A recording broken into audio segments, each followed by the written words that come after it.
they have to connect with you to get the Yeah. DM. They literally have to follow you. They don't have a choice. It's a core mechanism. The core mechanism is content plus comments. Average, like just looking at like a client. I'm not sharing my screen, right?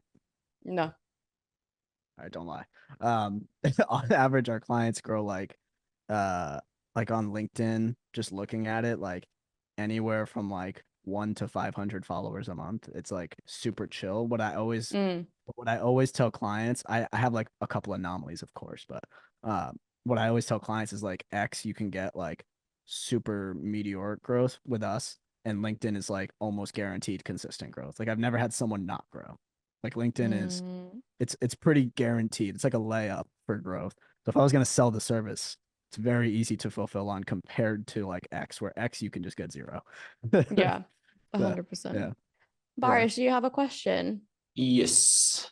Um, First of all, do you have the same deliverables for every client, or like does it differ from client to client what you create in terms of content? Um, yeah, so we base it's the same. We essentially deliver our system to the clients. That system will change depending on what's working on X, the algorithm. Like it might be more video centric today, and it might be more text centric tomorrow, it might be more long forms tomorrow. So Mm-hmm. our system changes, but the system is what we give to every client. Mm-hmm. And how much, like on average, like how many content pieces do you create per week, like max? Max 28 28 per week for a client. per So how week does per it, client. okay, so how So if does it, it's so for every 10 clients, 210 to 280 posts mm-hmm. put out from my team. Okay, interesting. And like how's it divided in terms of like thread days and stuff, or like long form days and tweets? Everyday thread, um, and then the rest are tweets. Okay, I got you. And then, okay, so what had to happen? Like this kind of like I'm quite curious to know because I'm kind of in the beginning stages. What had to happen for you, like for you to become scalable from when you had one client to having multiple clients? I mean, obviously create systems and like streamline it and Of like, course, but like, it's what did it look it's like for a you? yeah, yeah. I mean, it's a who, not a how when it comes to scaling. Mm-hmm. So I capped out probably at like five. When at five, it was at a point where I had no life. So especially you can hear how much deliverables I was doing, and I had clients who wanted daily emails, so it's just too much. Mm-hmm. It's hiring is the answer when it comes to scalability. My first hire was an executive assistant who is now my ops manager, someone to do, for example, comments, someone to send out tweet links, someone to onboard clients, someone to do all the nitty gritty. My second hire was a writer, and then the writer was essentially my right hand man, shadowed me until I could essentially create myself. And so it's basically just cloning myself into my writers. And Mm-hmm. I've done that now 3 times. So, and now I have a sales guy. So I have a team of five plus me, six. Mm-hmm. Yeah, interesting. I see. And when you had those five clients, like how did you manage to have like five clients? Like I have one client, but like I have to deliver quite a lot, and I'm already like, fuck, I don't even know how to get like a second client right now. Skill, bro. Skill. Okay, well, If you can, I'm congrats. just saying, if you got to learn how to write better at the same pace, you have to learn how to write the same quality but faster. Um, Uh-huh. Got you. like if you're, because you got to think about it from a business perspective. If your capacity is one and you clone yourself, you're gonna have to pay for an employee for every new client. That's Mm-hmm. shit. Mm-hmm. That is bad. So you want to at least grow your, whether your capacity is three, four, five, whatever your capacity is, you got to think of your future writer's capacity being the same, if not worse. So Ooh, you okay. have to develop that skill so that you can then train somebody else in that skill. Yeah, fire. All right, nice. Well, thank you. Got you. Jack, you have a question? My 130 moved to two if you guys want to stay a little extra.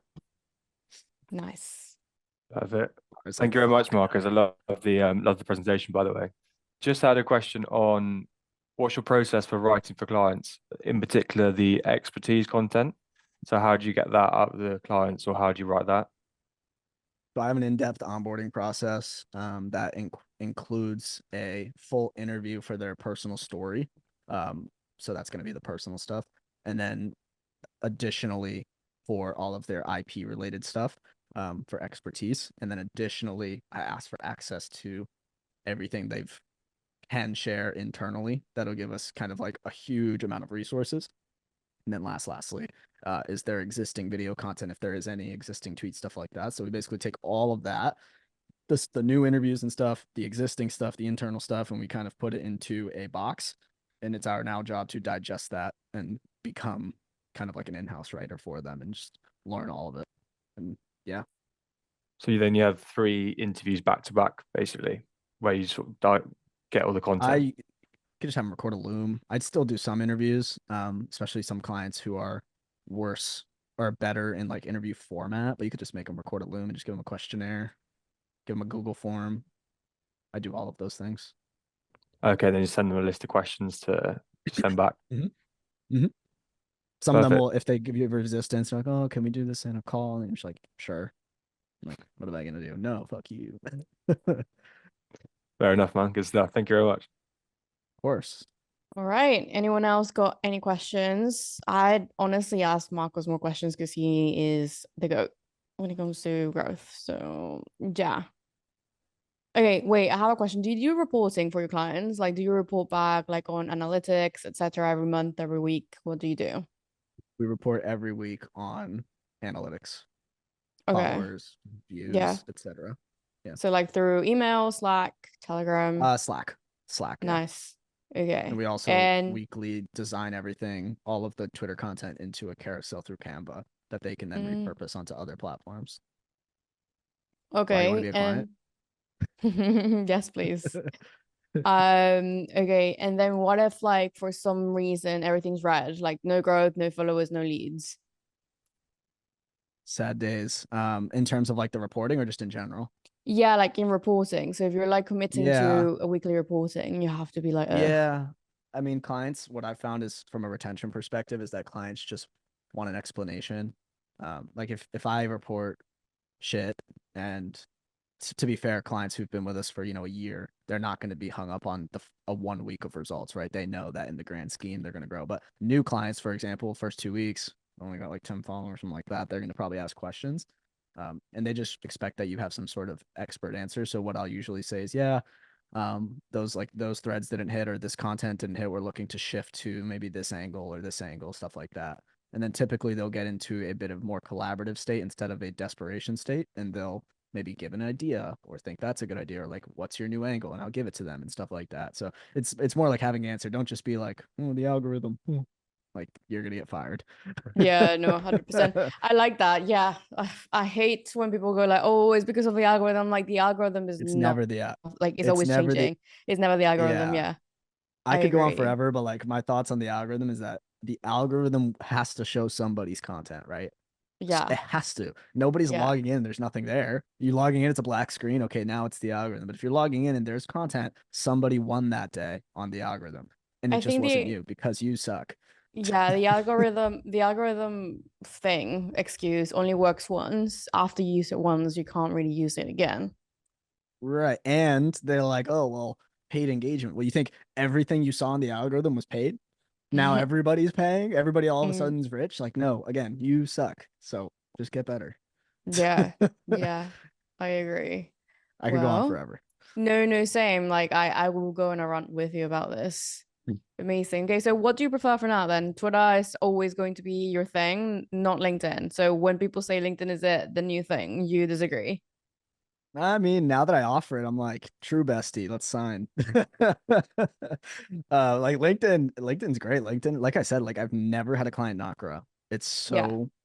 so much better when it comes to consistent growth.